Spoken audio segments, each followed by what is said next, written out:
for you today, but I have to start with history or the verge of history in the MLB. Aaron Judge in this incredible individual chase for home run glory, and Yankees embarking on a season that he is just continuing to be the bell cow and trying to lead this team back to the World Series. Aaron Judge blasted his 60th home run of the season yesterday that tied Babe Ruth for the second most home runs by a Yankee in a single season. He's now one shy of the great Roger Maris's 1961 record for the most home runs in a single season by a Yankee, and in the American League in a single season with 61.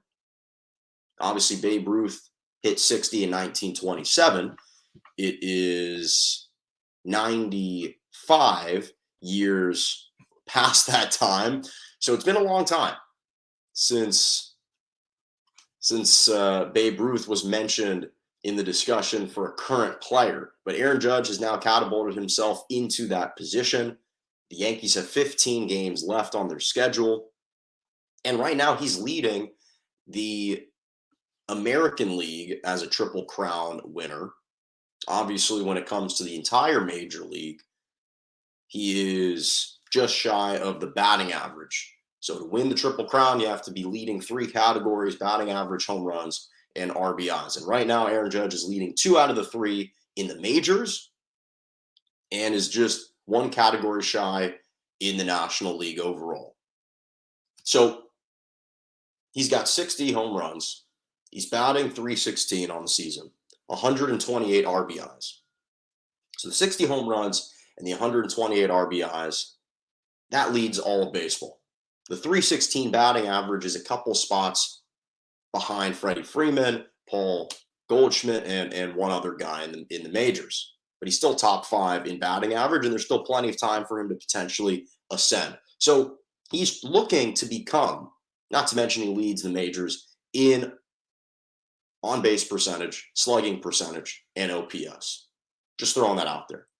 He's looking to become just the second player since 1967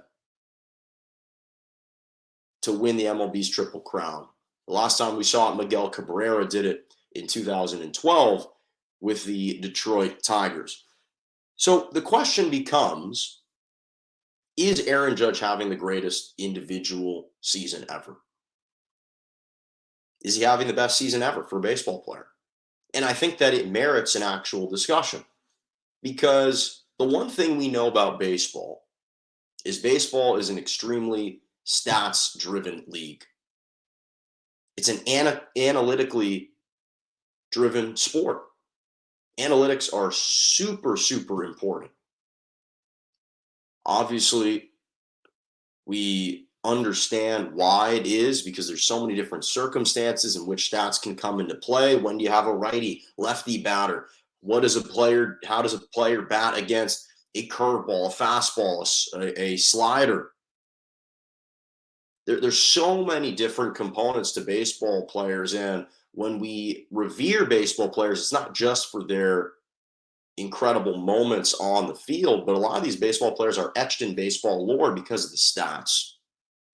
And we've been keeping track of stats and chronicling stats since the 1920s, when baseball was first around, which is amazing. It's absolutely sensational. It's one of the unique sports that way that's been so well preserved when it comes to the history books for so long. And when you look at Aaron Judge in the season that he's having, I think what's important to remember is not only what has the individual done, but how is it translated to team success? How does the team perform around that individual? So there are a lot of individual players that have had tremendous seasons. Barry Bonds, of course, in 2001 with the Giants, the famous 73 home runs in one season. But it's slightly marred and tarnished because he began using PEDs in 1999. So how much credence is there in the eyes of many? Listen, I don't care if you do inflate your muscles a little bit more. Baseball is such a hard sport. If you can make contact with the ball and send 73 balls over, You can hit 73 dingers in a season. I don't really care if you're inflated. That's extremely impressive. But nonetheless, the Giants didn't necessarily achieve anything that season. And again, he was highly controversial with him. So most people don't really look at that as the best individual season. Well, you got Sammy Sosa. He's had several incredible seasons with the Chicago Cubs. 1998, 66 home runs. The Cubs did make the postseason, but they lost in the NLDS. And the two other seasons in which he hit over 60 home runs, 1999 and 2001, where he hit 64 and 63 respectively, the Cubs didn't even make the postseason. So they missed out on postseason play, so it didn't translate to wins. Again, a great individual season, unquestionably a great individual season, but it didn't translate into anything. So how much stock should we put in that being the greatest individual season ever? Ken Griffey Jr. has had a tremendous several incredible years, but most notably 1997, the year that I was born. He hit 57 home runs, or 56 home runs for the Seattle Mariners. He was the AL MVP. The Mariners reached the ALDS. So he had a great season, but again, the Mariners didn't actually win the World Series, so people don't give him as much credit for that individual season. Not to mention it didn't surpass 60 home runs, and there's something visibly more. There's something that resonates a little bit more with the 60 when you see that round number. So Ken Griffey Jr. doesn't get as much credit. Well, you have Mark McGwire. Mark McGwire with the St. Louis Cardinals, he's had a number of unbelievable individual seasons. 1998, 70 home runs. They finished third, though, with the Cardinals in the NL Central. So, again, he didn't make the postseason. Unbelievable, became just the second man to eclipse the 70 home run mark in a season, and he wasn't taking steroids. But again, it didn't necessarily translate to success. Same thing in 1999. 65 home runs, but they had a losing record. So how much credit should we give him when it comes to the best season all around? And this is where we get into the guys that not only had great individual seasons, but it resulted in wins. And that's former Yankees players. They've won 27 World Series. Roger Maris, specifically his 1961 season, where he set the American League single season home run mark and record with 61. In 1961, the Yankees were a dominant team. Not only was he the AL MVP, but the Yankees won 109 games that season. They won the pennant. They defeated the Cincinnati Reds in 5 games to win the World Series. That was all in 1961. And actually, that was also the famous home run chase between Roger Maris and his own teammate, Mickey Mantle, who hit 54 home runs that season. So I think that was one of the most unbelievable individual seasons, because not only did he eclipse Roger Maris, did 60 home runs, but it translated into wins. The Yankees actually won the World Series that season. But I think that for me, again, I wasn't born, but I like being an historian when it comes to sports, is Mickey Mantle's 1956 season. Because not only did the Yankees outlast the Brooklyn Dodgers in 7 games that year, Mickey Mantle hit 52 home runs, which is still extremely high number, but maybe not as gaudy as some of the other numbers that we're seeing. But he hit 52 home runs. He was the league MVP, the AL MVP, and he won the Triple Crown, which is extremely hard to do. Again, that means you're leading the league in batting average, home runs, and RBIs, which is extremely difficult to do. And the team had a lot of success as well. So I think that for me, when you look at Aaron Judge and the individual season that he's on, I think it's a little bit premature to to lean one way or another, to actually make a formal decision on this, because the Yankees right now, they've won 89 games. So clearly they're not going to match the regular season success of Roger Maris's 1961 team.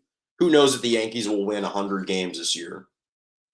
But what I do know is if Aaron Judge can lead this Yankees team and all the turbulence that this iteration of the Yankees team have undergone and experienced this year, inexplicably losing 14 of 17 games just a month ago, and he's been the one consistent performer for him.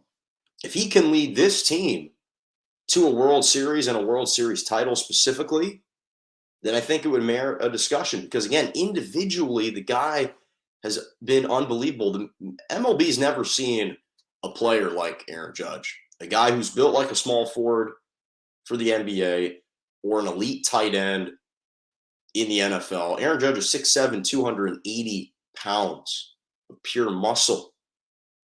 He's an elite outfielder. He's got agility. He's got quickness and athleticism. He's also a power slugger. Majors have never seen a guy like him. And surprising, and fortunately, he's been extremely healthy up until this point in his career. And he's surprisingly humble for someone so good. He reluctantly accepted a brief curtain call last night.